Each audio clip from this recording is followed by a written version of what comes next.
Hello guys, welcome to my channel Optometrist Nepal. Myself Sarosha. Today I came here with a new topic, that is Hypopyon corneal ulcer. Let's go through the presentation. Before starting the presentation, we have to know what is corneal ulcer.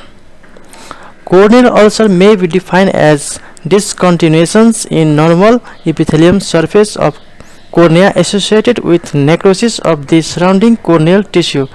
Yes, this is a whole eyeball with a cornea. This is epithelium and this inner layer, and there is a discontinuation of the outer layer, that is epithelium with intact stromal layer and distant membrane. There is a necrosis. This is called corneal ulcer. And what is Hypopyon corneal ulcer? Hypopyon corneal ulcer is a ulcer with a layer of white blood cells that settles at the bottom of anterior chambers of eyes. You may see here, this is a corneal ulcer with hypopyon, and this is a white blood cells settles in the anterior chamber. This is called Hypopyon corneal ulcer. And what are the causes of Hypopyon corneal ulcer? Pneumococcus commonly causes Hypopyon corneal ulcers, also caused by Staphylococcus, Streptococcus and Gonococci. And source of infection, that is chronic dacryocystitis, is also the causes of Hypopyon corneal ulcer. What are the mechanisms of Hypopyon corneal ulcer? With iritis due to the bacterial toxins release. Severe iritis cause outpouring of leukocyte that deposit cell deposit to the bottom of the anterior chambers to form hypopyon. And what are the symptoms of Hypopyon corneal ulcers?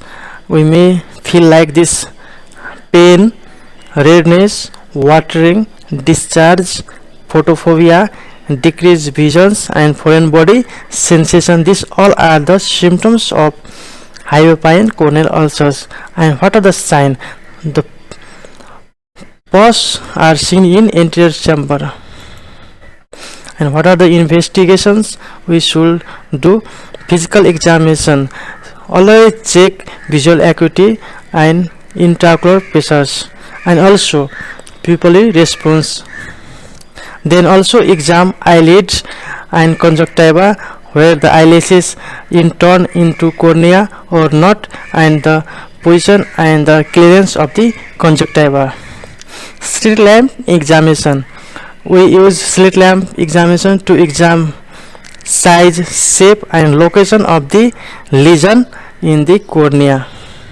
And also fluorescein stents with eye drop with dye to highlight any damage of cornea. And corneal scraping also done to examine the cornea, and scraping is done to penetrate eye drop faster to heal the corneal ulcer.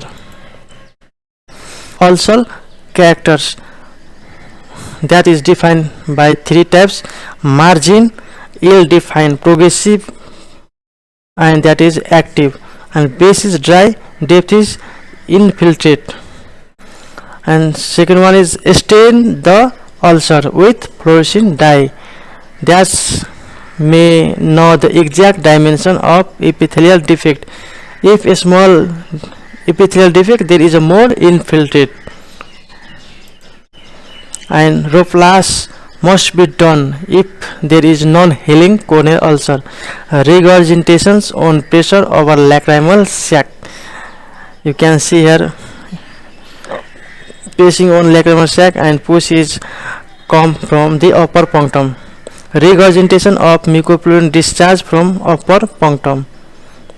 And if there is a pus, that is also known as pyocele, which is caused by chronic dacryocystitis, infections of non-healing ulcer.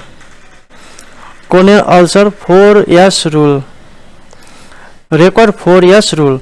Size. in size, we must know central, paracentral or peripheral, where the corneal ulcer. And second one is size. Size always must be in millimeter, vertical, horizontal and depth. And in shape, circular ring in acanthamoeba and geographic. And fourth one is surrounding cornea, that is pneumococcus ground lice cornea. And what are the treatment of the hypopyon corneal ulcer? Antibiotic eye drop, moxifloxacin 1 hourly according to severity, then taper. Antifungal eye drop, that is natamycin 1 hourly if there is fungal infection seen. And anti-glaucoma drop, timolol mellitate 2 times to decrease IOP, prevent from secondary glaucoma. And cycloplegic eye drop must be given, that is atropine 3 times to prevent from pain. And acetazolamide 2 times if IOP is high. And tablet vitamin C 500 mg BD. And thanks for watching my video.